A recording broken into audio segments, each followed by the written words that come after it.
Hello dear students, my science academy पर आप सबका स्वागत है। हम पढ़ रहे हैं बीएससी पार्ट सेकेंड ईयर की इलेक्ट्रॉनिक्स और ऑक्सीलेटर्स के बारे में हम पढ़ रहे हैं।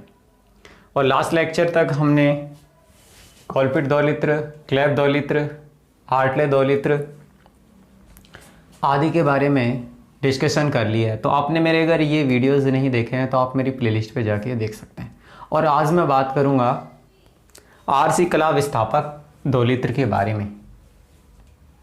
इसका डायग्राम आप देख पा रहे होंगे।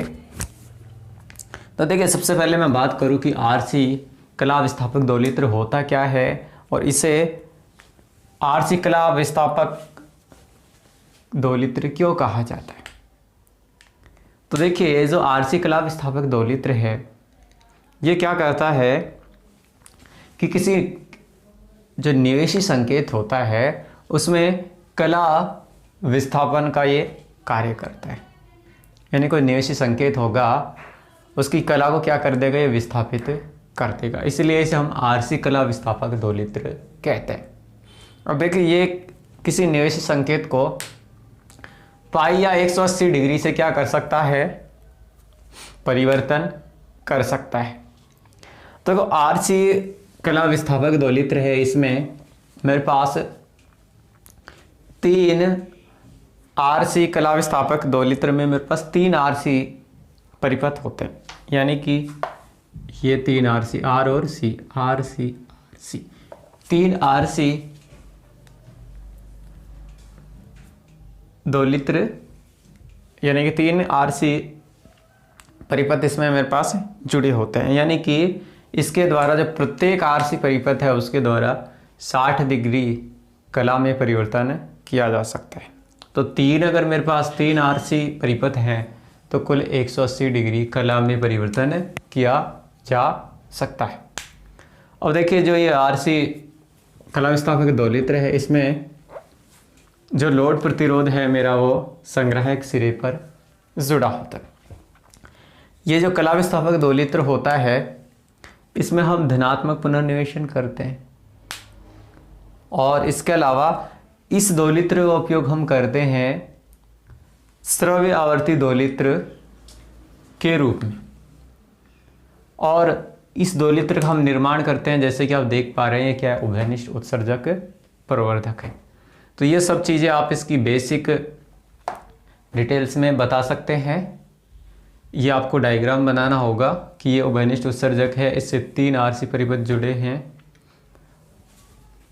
तो देखिए, लिख लेता हूं मैं कि सबसे पहले कि जो आरसी कला विस्थापक दोलित्र है इसको ये नाम क्यों दिया गया, क्योंकि ये क्या करता है, निवेशी संकेत में कला विस्थापन का कार्य करता है। यानी कि निवेशी संकेत में कला विस्थापन,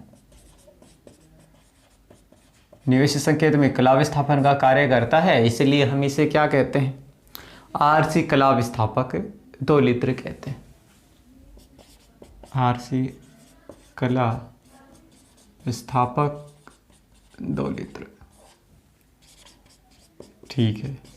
ये तो बात रही कि इसे आरसी कला विस्थापक दोलित्र हम क्यों कहते हैं। अब ये जो दोलित्र होता है इसमें जो निवेशी संकेत है उसको पाई या 180 डिग्री तक परिवर्तन किया जा सकता है। यानी कि निवेशी संकेत को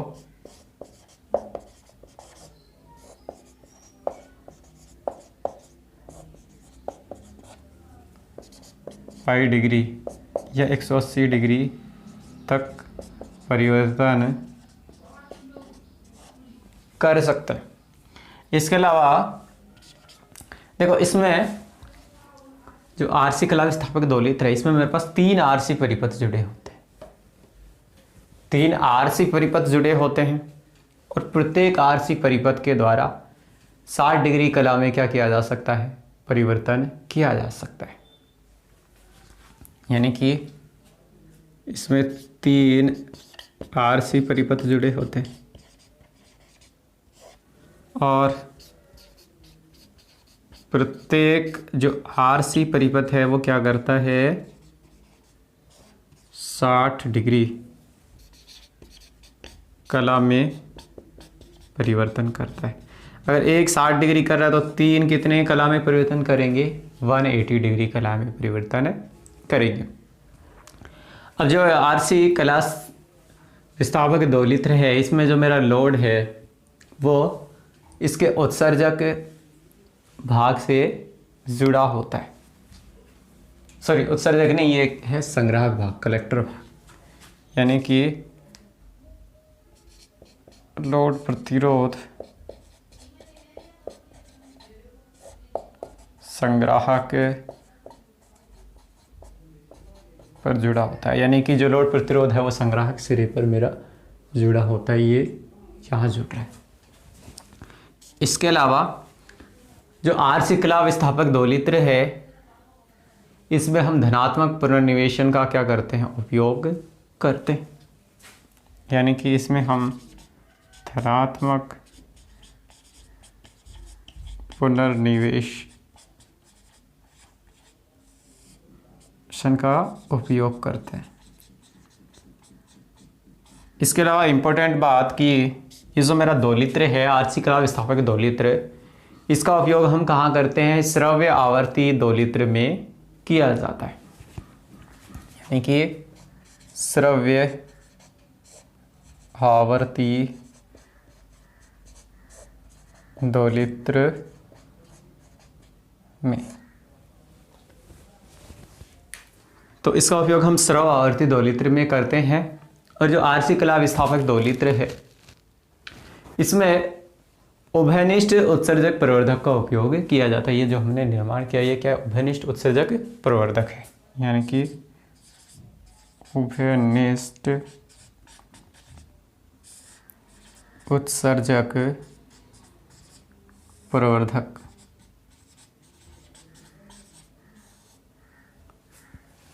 तो ये बातें आप आरसी कला विस्थापक दोलित्र के बारे में ध्यान रख सकते हैं। चाहे बीएससी पार्ट सेकेंड ईयर का एग्ज़ाम हो और चाहे फिजिक्स से रिलेटेड कोई भी एग्ज़ाम हो जिसमें ये क्वेश्चन पूछे जाते हैं, जनरली जो ऑब्जेक्टिव क्वेश्चन बनते हैं तो उनमें ये पूछ लिया जाता है कि जो आरसी कला विस्थापक दोलित्र है, इसमें निवेशी संकेत की कला में कितना परिवर्तन किया जा सकता है? तो कितना परिवर्तन किया जा सकता है? 180 डिग्री। कितने आरसी परिपथ जुड़े होते हैं? 3 जुड़े होते हैं। और इसमें पुनर्निवेशन किस प्रकार का होता है? धनात्मक पुनर्निवेशन होता है। इसका उपयोग यहाँ किया जाता है श्रव्य आवर्ती दोलित्र के रूप में। तो ये इंपॉर्टेंट क्वेश्चन बनता है बीएससी सेकेंड ईयर के लिहाज से आरसी कला विस्थापक दोलित्र का। तो आप इसका स्क्रीनशॉट ले सकते हैं और हम आगे बढ़ते हैं और हम देखेंगे इसका एच पराचार परिपथ, सरलीकृत परिपथ, अंतरचालकता परिपथ और किरचॉफ परिपथ। तो देखिए इसका एच पराचार परिपथ किस प्रकार का होगा। ये मेरे 3 आरसी परिपथ जुड़े हुए हैं और ये मेरा HRE VCE है और ये मेरा HFE IB है और ये एक मेरी प्रतिबाधा है HI और यहाँ मेरे पास एक अलग से प्रतिरोध है R dash equal to R dash plus HIE। यानी कि जो R डैश होगा यहाँ का वो होगा यहाँ R equal to R dash plus HI के बराबर। ये इसका एच पराचार परिपथ है। और इसको सरलीकृत परिपथ में तोड़ने के लिए हम क्या करेंगे कि जो HRE है और HOE है, इनका गणना में मान क्या आता है? बहुत कम आता है। तो इसलिए इनका मान को हम नगण्य मान के इनको क्या करते? परिपथ से हटा देते। यानी कि ये हिस्सा मेरा हट जाएगा और ये HOE हट जाएगा। तो ये जो परिपथ प्राप्त होगा वो होगा सरलीकृत प्रारूप। यानी कि ये मेरा HI हो गया यूँ और ये ऐसे के ऐसे HOE मैंने हटा दिए यहाँ से, बाकी RL, RR और R डैश सेम मेरा परिपथ है सरलीकृत प्रारूप। अब देखिए इसको मैं अंतरचालकता प्रारूप में कैसे कन्वर्ट करूँगा कि जो HFE IB है इसके इक्वल टू मैं मान लेता हूँ GM VBE। तो इतना सा चेंज कर लेते हैं इसमें और फिर लास्ट में हम जब GM VBE का मान भी यहाँ गणितीय विश्लेषण में इसका हम ज्ञात करेंगे। तो इस तरह से मेरा अंतरचालकता प्रारूप आ जाता है। और भी इसका सरल परिपथ होगा किरचॉफ परिपथ, यानी कि इसमें हमने 3 लूप मान ली हैं कि ये तीनों जो प्रतिरोध है मेरे R1 R ये मेरे श्रेणी क्रम में समांतर क्रम में जुड़े हुए हैं। और देखिए ये जो तीनों मेरे पास RC परिपथ है, इनमें क्रमशः धारा, प्रथम जो RC परिपथ उसमें I1 धारा बह रही है, द्वितीय में मेरे पास I2 धारा बह रही है, और तृतीय RC परिपथ में मेरे पास I3 धारा बह रही है। तो इसी तरह से देखिए यदि यहाँ I1 धारा बह रही है और इधर I2 गई तो इसमें कितनी होगी, किरचॉफ के प्रथम नियम से I1 माइनस I2। ऐसे ही I2 धारा इसमें बह रही है, इधर I3 गई तो इसमें कितनी होगी, I2 माइनस का I3। तो ये मैंने तीनों लूप मान ली है, और यहाँ मैंने मान लिया कि जो HFE I3 है वो GMVB के इक्वल है, और यहाँ इसमें बहने वाली धारा होगी HFE I3 और प्लस यहाँ से जो धारा आ रही है वो है I1, इनके योग के बराबर होगी। तो आप इनका स्क्रीनशॉट ले सकते हैं। और नेक्स्ट हम इसके करेंगे किरचॉफ का जो सेकंड लॉ है उससे इसका गणितीय विश्लेषण करेंगे तीनों लूप के लिए, और फिर हम लगाएंगे इसमें क्रेमर का रूल। किरचॉफ का सेकंड लॉ लगा लेता हूँ। तो देखिए फर्स्ट लूप थी जिसमें RC परिपथ में धारा I1 बह रही थी, और जो प्रतिरोध जुड़ा हुआ था उसमें धारा हो गई I1 माइनस I2, और लोड प्रतिरोध था उसमें मेरे पास धारा थी I1 प्लस HFE I3। तो किरचॉफ के वोल्टा नियम से कुल वोल्टा का बीजगणितीय योग क्या होना चाहिए, 0 होना चाहिए। तो I1 इंटू 1/i⍵c इसकी धारितीय प्रतिघात, और यहाँ प्रतिरोध इंटू धारा, तो यहाँ वोल्टा आ जाएगी, और यहाँ जो लोड प्रतिरोध है उसकी धारा और उसका प्रतिरोध इक्वल टू 0।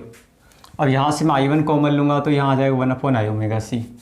I1 यहाँ से कॉमन लूँगा तो ये I1 R, I1 बाहर आ जाएगा R। ऐसे ही I1 इंटू RL, तो ये I1 बाहर लेंगे तो RL यहाँ आ जाएगा, minus I2R plus HFE RLE I3 equal to 0। अब देखिए यदि मैं इसमें I की मल्टीपल कर दूँ इसमें, तो यहाँ ऊपर I आ जाएगा, यहाँ नीचे मेरा 1 बन जाएगा, यानी कि R plus RL minus I upon में ⍵c minus I2R plus HFE RL I3 equal to 0। Equation आ गई मेरी 1। और देखिए किरचॉफ का द्वितीय लॉ लगाऊंगा लूप मेरी सेकंड में। लूप सेकंड में बहने वाली धारा थी, यानी कि जो RC परिपथ था उसमें I2 धारा बह रही थी, और जो मेरा प्रतिरोध था उसमें धारा बह रही थी I2 माइनस I3। तो ये इसकी धारितीय प्रतिघात हो जाएगी 1/i⍵c। तो I2 into i⍵c plus I2 minus I3 into R minus I1 minus I2 into R equal to 0। और जो माइनस I1R है इसको मैं अलग ले लेता हूँ और I2 कॉमन ले लेता हूँ। तो देखो I2 यहाँ से कॉमन लूँगा और I2 यहाँ, तो I2R और यहाँ से भी I2R, तो प्लस का 2I2R आ जाएगा, I2 कॉमन लूँगा 2R आ जाएगा, यहाँ से I2 कॉमन लूँगा माइनस वही I की गुणा करूँगा, ऊपर I आ जाएगा, नीचे 1 हो जाएगा, यानी कि ⍵c। तो 2R minus i⍵c minus I3R equal to 0। ये मेरी इक्वेशन हो जाएगी सेकंड। अब देखिए तृतीय लूप में किरचॉफ का वोल्टा का सेकंड लॉ लगा रहा हूँ। तो तृतीय RC परिपथ में बहने वाली धारा थी I3, और जो मेरा प्रतिरोध था उसमें बहने वाली धारा भी I3 थी, और जो अलग से मेरा प्रतिरोध था उसमें बहने वाली धारा थी I2 माइनस I3। यानी कि जो लूप बन रही थी, जो लास्ट वाला प्रतिरोध था उसमें बहने वाली धारा थी I2 माइनस I3। तो अब यहाँ देखिए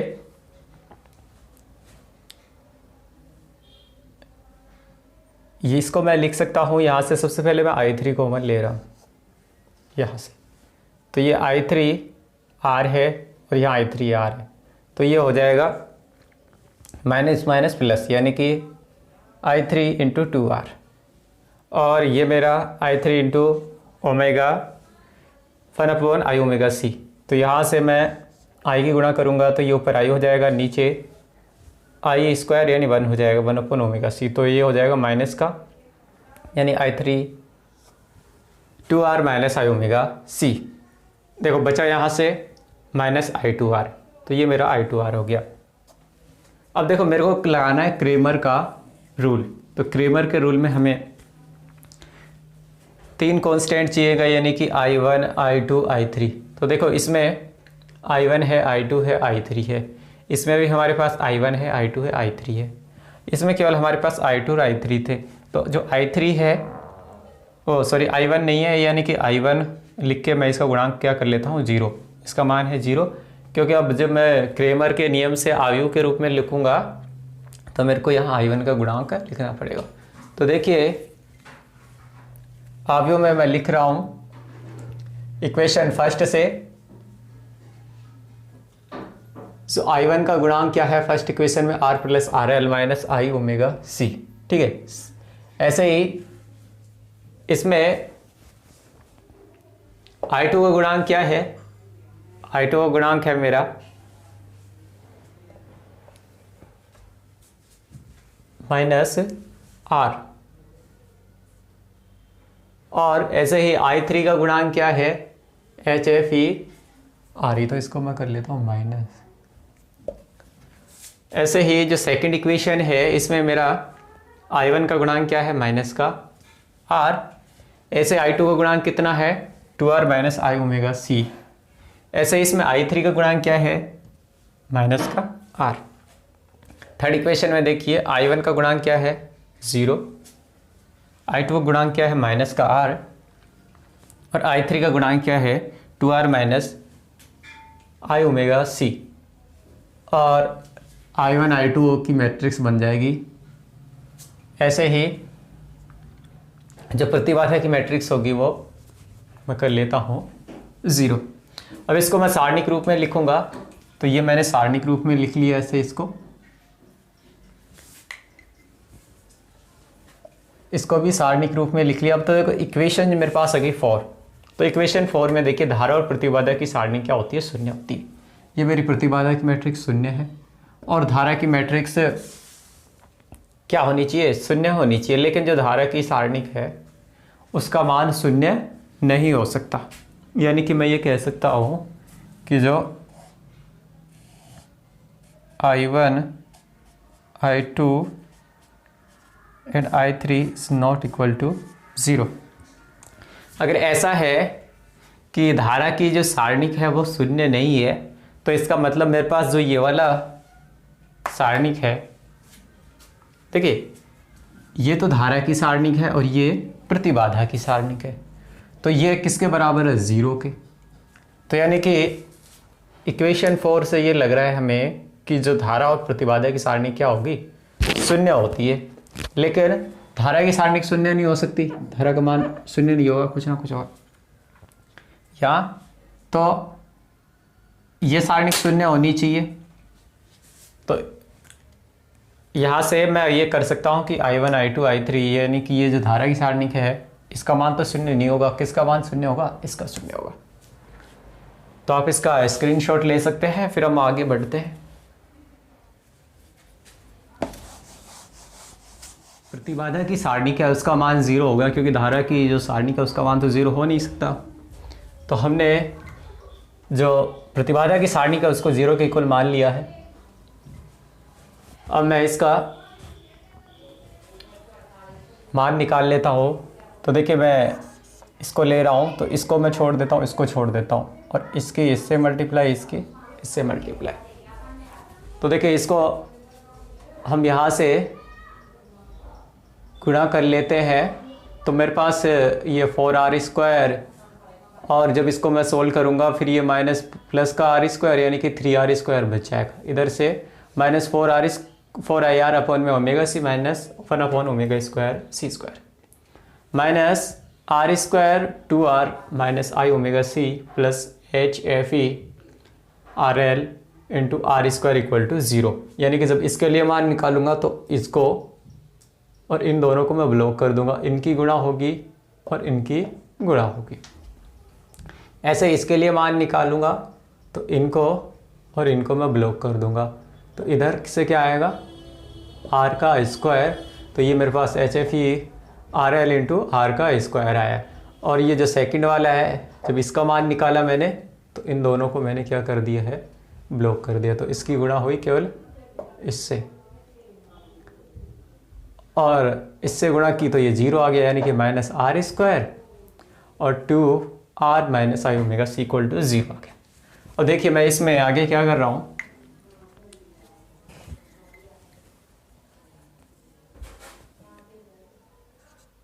यहाँ जो r प्लस आर एल है इसका होल स्क्वायर हो जाएगा और 3r square minus 1 upon omega square C square हो जाएगा। ऐसे ही यहाँ से 4r अपॉन में ओमेगा स्क्वायर सी स्क्वायर हो जाएगा और minus 2r cube plus H F E R L into R square हो जाएगा। जब इसको हम गुणा करेंगे तो हमारे पास इस तरह की कुछ फॉर्म आ जाएगी इसकी, plus I minus R plus R L 4r upon omega C minus 1 upon omega C 3r square minus 1 upon omega square C square plus R square upon में ओमेगा सी।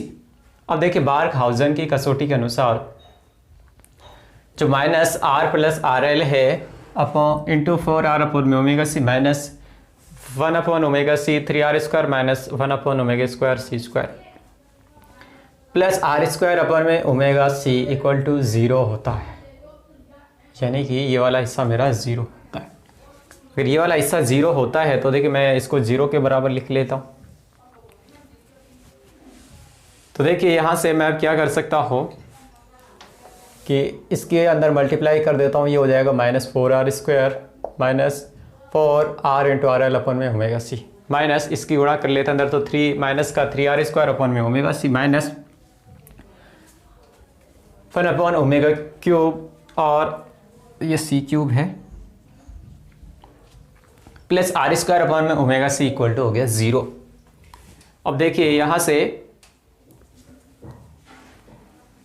ये है 4r स्क्वायर अपॉन में omega C और ये है minus 3r square omega C और इधर है r स्क्वायर अपॉन में ओमेगा सी, यानी कि 7 माइनस का 7r स्क्वायर अपॉन में ओमेगा सी प्लस का r स्क्वायर अपॉन में ओमेगा सी, यानी कि माइनस का बच जाएगा 6r स्क्वायर अपॉन में omega C minus 4r into R L upon में omega C plus 1 upon omega cube upon में सी क्यूब।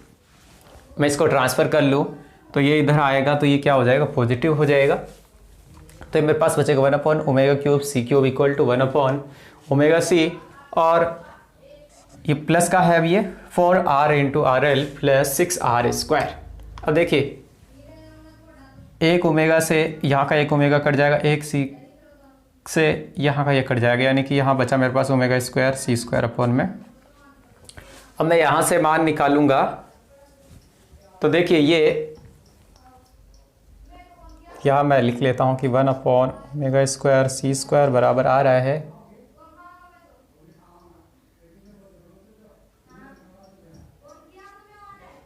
4r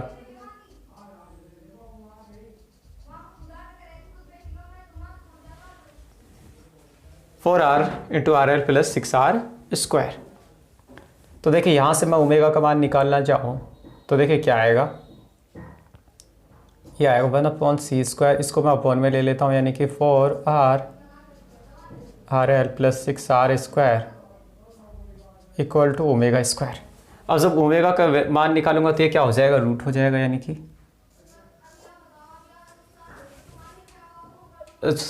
ये आ जाएगा सी और रूट ये आया, और जब मैं इसका रूट लूँगा तो ये आ जाएगा मेरे पास रूट, और जब मैं यदि आर भी इसमें से कॉमन लेना चाहूँ तो देखिए यहाँ मैं क्या कर लेता हूँ आर स्क्वायर से डिवाइड कर लेता हूँ, आर स्क्वायर से डिवाइड करूँगा तो यहाँ हो जाएगा 6, आर स्क्वायर से यहाँ डिवाइड करूँगा, आर स्क्वायर से डिवाइड करूँगा तो यहाँ बचेगा मेरा केवल अपॉन में आर बच जाएगा, और आर स्क्वायर को बाहर ले लूँगा तो ये आर बन के बाहर आ जाएगा। तो ये आर सी बाहर आ गया, और ब्रैकेट में बच गया मेरे पास रूट 4 आर एल अपॉन में आर। इक्वेशन आ गई मेरी 7। इसके बाद मैं जो आवर्त ओमेगा है उसका मान रख लेता हूँ 2 पाई एफ, और जो 2 पाई एफ है वो रख के मैं इसे आगे सोल्व कर लेता हूँ। तो इतने का आप स्क्रीनशॉट ले सकते हैं। तो ओमेगा का मान 2 पाई एफ रख लेते हैं। तो देखिए ओमेगा का मान 2 पाई एफ रखेंगे तो ओमेगा इक्वल टू था हमारे पास 1 upon R C root 6 plus R L upon में आर।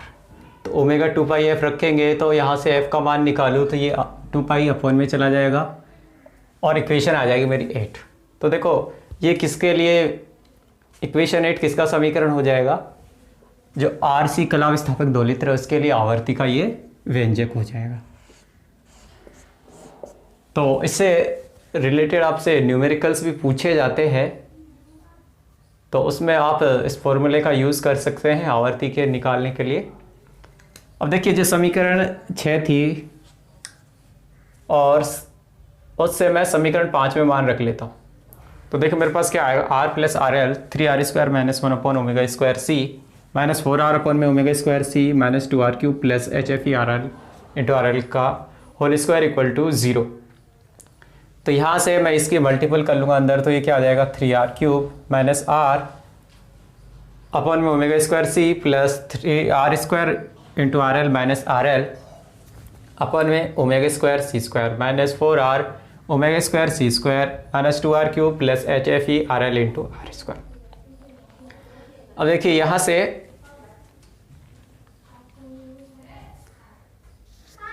ये है 3r क्यूब, ये है 2r क्यूब, यानी कि एक r क्यूब मेरे पास बच जाएगा, और ये है मेरे पास माइनस r और ये है माइनस 4r, तो ये आ जाएगा minus 5r upon omega square C square. ये RL upon omega square C square और ये 3r² इंटू आर एल, और HFE RL into R square मेरे पास चल ही रहा है इक्वल टू 0। अब मैं इसके बराबर मान निकालूँ तो ये क्या आ जाएगा, ये वाला हिस्सा उधर चला जाएगा, ये माइनस का, ये हो जाएगा प्लस का, और इसमें से मैं कॉमन ले लेता हूँ। देखो ये है ओमेगा स्क्वायर सी स्क्वायर और ये है ओमेगा स्क्वायर सी स्क्वायर, तो ये कॉमन ले लेता हूँ यहाँ से। तो यहाँ से 5r और यहाँ से RL, चूँकि उधर पक्षांतरण किया है तो ये पॉजिटिव हो गया, ये और ये negative minus 3r² into R L minus का r क्यूब। अब देखिए इक्वेशन 6 में हमारे पास इसका मान है, और इसका मान क्या आया था 4r into R L plus 6r²। तो ये इक्वेशन मेरी बन जाएगी HFE, और ये RL² इसको भी मैं इसमें डिवाइड कर देता हूँ। तो HFE equal to 1 upon R L into R L square minus 3r² into R L minus r cube plus 4r into R L plus 6r² into 5r plus R L. तो देखिए आगे हम क्या कर लेते हैं, इस 5RL की इसके मल्टीपल कर लेते हैं। ये मेरे पास सेम चल ही रहा है, यहाँ ये हो जाएगा 20r² RL, और इससे करेंगे तो 30r क्यूब, और इसकी मल्टीपल होगी तो ये 4r इंटू आर एल का स्क्वायर हो जाएगा, और 6r² से होगी तो ये 6r² RL हो जाएगा। अब देखिए यहाँ से RL और r² में कॉमन लेके इसको क्या कर सकता हूँ, ख़त्म कर सकता हूँ। तो जहाँ जहाँ कॉमन आ रहा है वहाँ से मैं कॉमन ले लेता हूँ। यहाँ r² RL कॉमन लूँगा तो यहाँ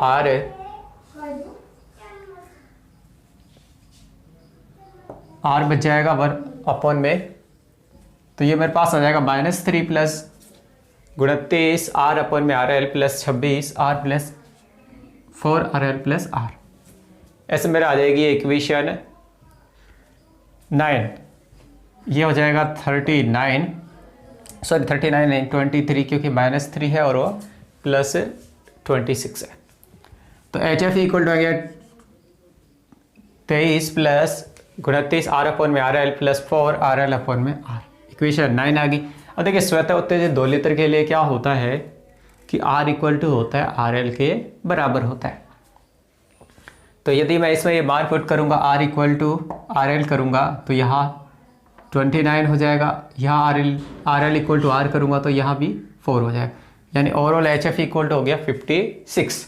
तो ये HF इक्वल टू 56 से RC कला विस्थापक दोलित्र के लिए प्रतिबंध मेरे पास आ जाता है। तो इस तरह आप इसका गणितीय विश्लेषण कर सकते हैं। तो स्क्रीनशॉट ले सकते हैं आप इसका। तो ये इंपॉर्टेंट क्वेश्चन बनता है BSc पार्ट सेकेंड ईयर के हिसाब से, तो आप इसको पूरा कर सकते हैं जब भी आपके एग्ज़ाम में पूछा जाता है। और इससे रिलेटेड न्यूमेरिकल पूछे जाते हैं, आसान न्यूमेरिकल होते हैं, तो आप वो कर सकते हैं इस फॉर्मूले को याद रख के। तो आपने मेरे को पेशेंस से सुना, इसके लिए धन्यवाद।